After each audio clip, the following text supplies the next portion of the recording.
Now, how do I even begin to explain Jennifer Armstrong? Jennifer Armstrong is flawless. She's written 8 books, including the best-selling Seinfeldia and When Women Invented Television. Her work investigates why pop culture matters deeply. She doesn't have any Fendi purses, but she does have a dwarf hamster. Her writing has appeared in BBC Culture, New York Magazine, Billboard, and many other places. One time, she met Paul Newman at a red carpet while working for Entertainment Weekly. He told her she was pretty. She currently curates and writes the Peabody Finds newsletter from the prestigious Peabody Awards in broadcasting. Her hair, she just told me, is insured for $1 million. She's hosted numerous podcasts, including AWM's Dead Writer Drama, and appeared on national television talking about everything from psychedelics in popular culture to why Mary Tyler Moore is iconic.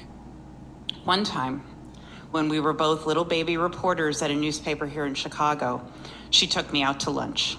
It was awesome.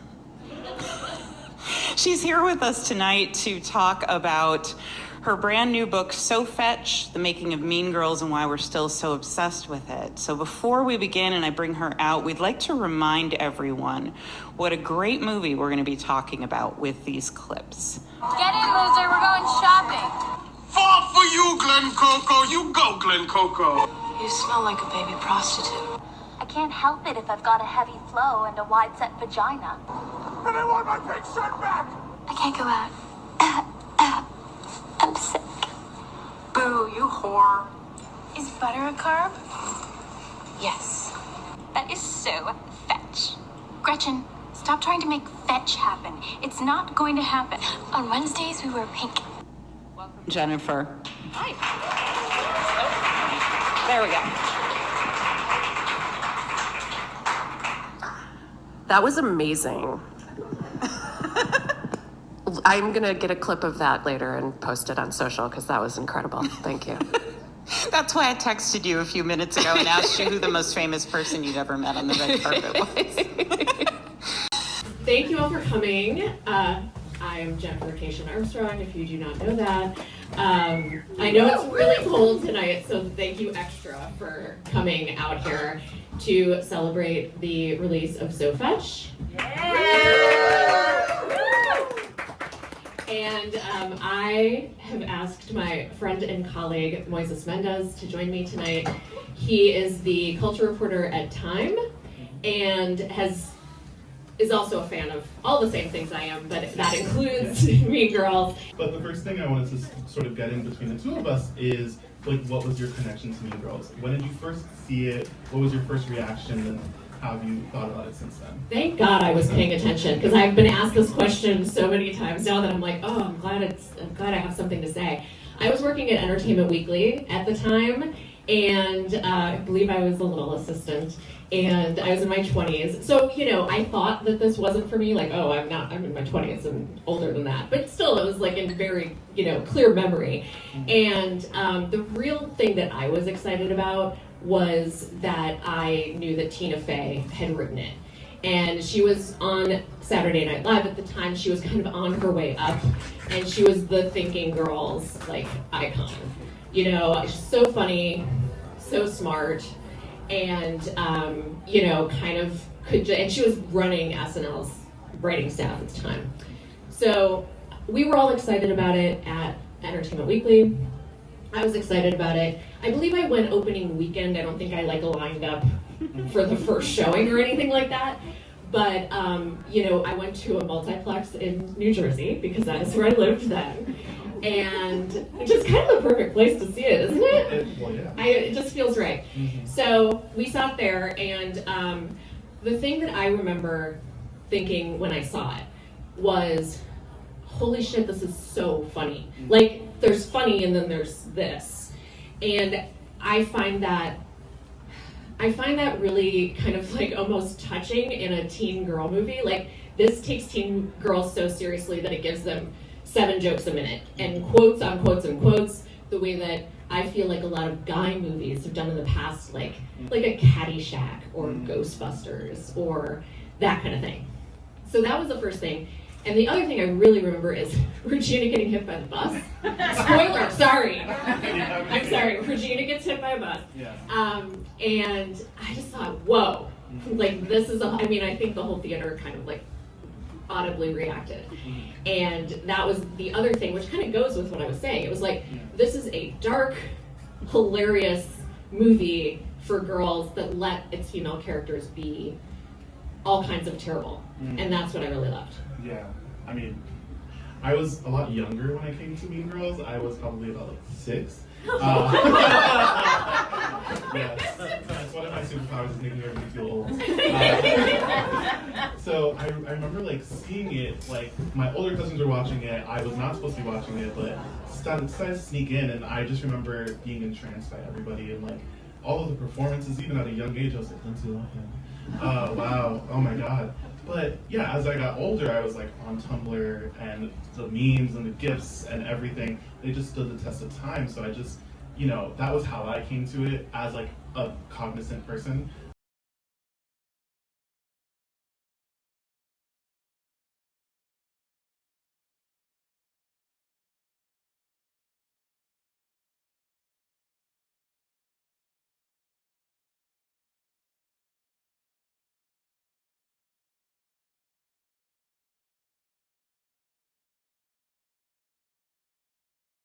So I really enjoyed this book. I am somewhat obsessed, for someone who is 58 years old, I am rather obsessed with the movie Mean Girls and the phenomenon that it catalogs perfectly.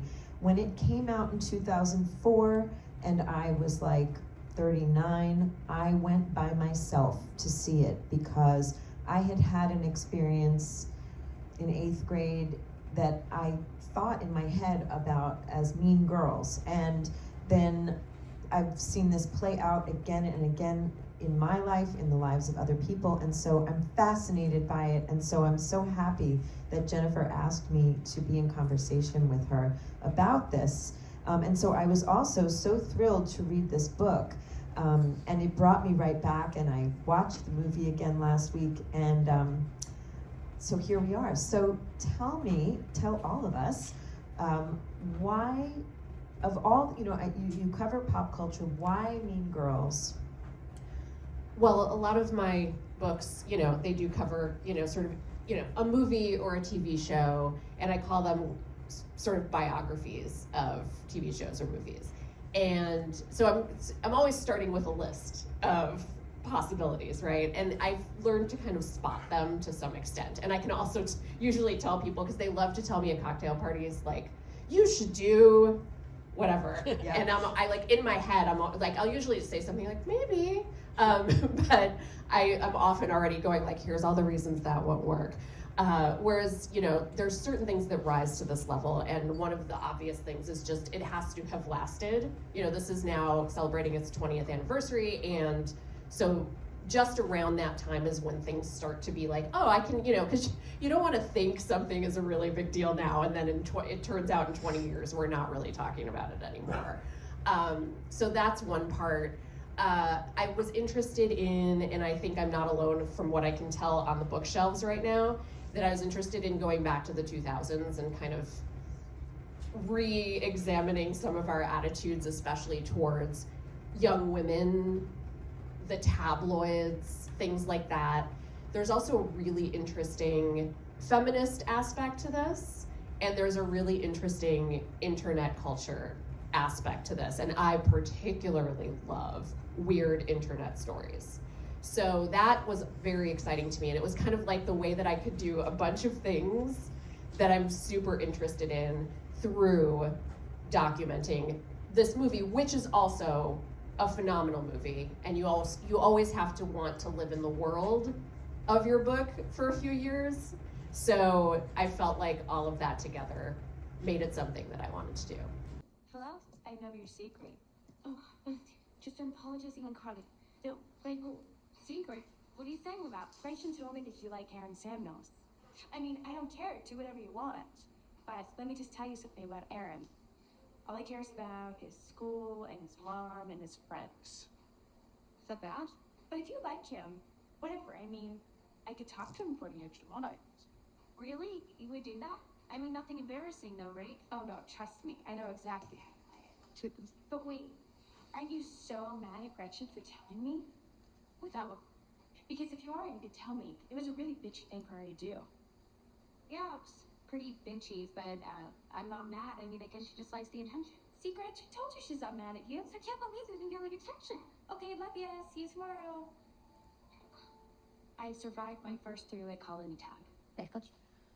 So I wanted to start with that because I think it's a good baseline for what this movie is really about, right? We get it from the title, it's about Mean Girls, but I love this as one major example of this kind of what, if you want to get a little bit nerdy, the movie is actually based on a nonfiction book called Queen Bees and Wannabes that's more like a parenting guide for for parents of teenage girls. It was a huge sensation when it came out in the 2000s. A little surprising to choose as like something you're going to then adapt into a fictional teen movie with characters, but that is what Tina Fey, who wrote it, decided to do. And Rosalind Wiseman, who wrote the book, one of her big terms that she came up with was relational aggression. That's what she called kind of essentially what we now call, the Mean Girls effect or getting mean girls or anything like that. This being a quintessential example that she kind of, her big contribution in this book was to kind of point out the way that girls didn't necessarily fight physically the way boys tended to more, but instead would do these very subtle little maneuvers using relationships and emotions to sort of get at each other. And another thing that Tina Fey observed about this was she said she thought it was a funny, fertile ground for something like this because it struck her how girls in particular would spend a lot of time with people they claimed to hate, right? They would spend all their time with a so-called friend, and then the minute they were not around that friend, be like, oh, I can't believe she did this thing, blah, blah, blah. Mean Girls has always been one of my favorite movies, so getting a chance to read your book and learn so much more about the movie was so much fun, and I'm incredibly honored to be here. The best way I can describe Snow Fetch is thought-provoking, because growing up, I didn't think about Mean Girls as a product of SNL or about its impact on pop culture, because to me, it just was pop culture. And your book does a really fantastic job of talking about all of those things. Thank you. I wanted to start where the book starts because I really liked your Coco Chanel epitaph. A girl should be two things, who and what she wants. And so, who was young Jennifer Keeshan? What was high school like for you? High school was actually, in some ways, I can't explain this, but I'm almost embarrassed by this, that like, I actually had a really good high school experience, so it's like not cool to say that at all. I can't explain it really, I was sort of in between, groups that you think of, like I was a cheerleader, but I was smart and a nerd, and hung out with other nerds. Like, we would do things like, and unapologetically, like, what we thought was cool was to go, like, Christmas caroling. And we were not, like, we didn't worry about what other people, this is the miracle to me, is that we weren't worried about what other people thought. They were mostly, the people I hung out with were mostly, like, theater people. Choir, I was in show choir. This is what I'm saying. And we were like, you know what we were? We were those kids that, like, do everything and actually think it's cool to, like, plan dances. And I'm really grateful for the fact that, for some reason, I was able to be this person without feeling, like later on I was like, that's not cool. But at that time, I was sort of this like wholesome, like we didn't drink, we didn't party, like we partied by, Christmas caroling. We were just super dorky kids, and somehow I was able to do that, but also like date a lot and stuff. I don't know, it was very strange. When I look back on it, it just doesn't comport with most of like high school movie tropes, but that might be true, I think, of a lot of people. Like, my friends love to make fun of me, my friends now, because they're like, no, you were popular. And I was like, I really, like, because I was a cheerleader, and I was on prom court. But like, I swear to you, we weren't popular in that way. Do you know what I mean? And we definitely were not mean girls. We were actually very nice. But the reason my boyfriend and I learned Rockport is just because like there were only so many couples that had been together for a while, and he was the president of the drama club, also gay.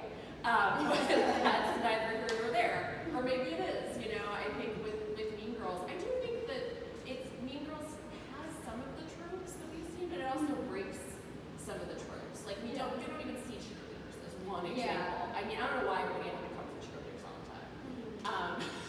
So anyway, that was my high school, and school newspaper was another big thing that I saw her audition. I just kept putting it in the, this is the old days with a half-inch VHS tape. And so she auditioned for The Role of Katie. Yes. And I just kept putting it in the machine and going, this girl is a movie star. It's just undeniable. She's a stone cold movie star. And she'd already shot The Notebook, but it wasn't out yet, and none of us had seen it. But it's one of those secrets that, that she'd already done this amazing thing. So I just kept saying this, we gotta look back at her. And yes, she was old. She was probably 8 years older. She was 25. Yeah. Rachel McAdams was 25 at this time. And that was why, like, Mark told me how he was in the room when she initially auditioned for The Role of Katie. And he said he just flat out said to her, "You're too old." And she was like, "I kind of know." And he was like, "But you're going to be a movie star, and I hope we work together sometime." Yeah, I mean, I'm always of the mind of telling someone in the room so that the message doesn't get completely changed as it goes through their agent and manager and finally gets to them. So I'd rather say, "You're really great, but you're just too old for this world that we're putting together." So yeah, he probably said something like that, and I just kept, I think I said this in your focus, like, if you squint, you can maybe see her with all these girls, and let's build these girls around her that maybe are a little bit more mature so that it all kind of works out and it will fit. And I promise you this is going to work out. I actually kind of love, it's something I thought about only after you guys all told me this story, but in every high school, there's like the girl who seems like she's 25, right? Exactly. And I think her being that age gives her that confidence. And Mark even told me about also putting them in the room together and how this was everything. This cemented everything. Is we had screen tests, and again, this is back in the day when we did like a full-on screen test with hair and makeup and costumes and sets and everything. And Lindsay's demeanor completely changed when Rachel came. Thank you. When Rachel came in the room. And she, I think as an actor, she felt like, oh, like this, she's the real deal. And I got to really up my game. And it kind of made Lindsay, who has always been kind of like the queen of her roost, calling all the shots, really kind of shrank a little bit. And we both saw that. We kind of like, looked at each other like, look at this, because the body language was really evident. And then it really showed on screen. It was really obvious that she was the queen bee. Yeah, I love that. And I mean, her performance ends up being just like transcendent, incredible. One of my favorite things is that Mark told her to play it like Alec Baldwin and Glenn Ross. And as soon as you know that, you will never unsee this. When you watch this movie, I'm not kidding. Like, it's exactly what she's doing. She's bringing like 40-year-old alpha male energy, like Alec Baldwin energy to this, and it's Losers don't get coffee. That's right. Coffee's for closers.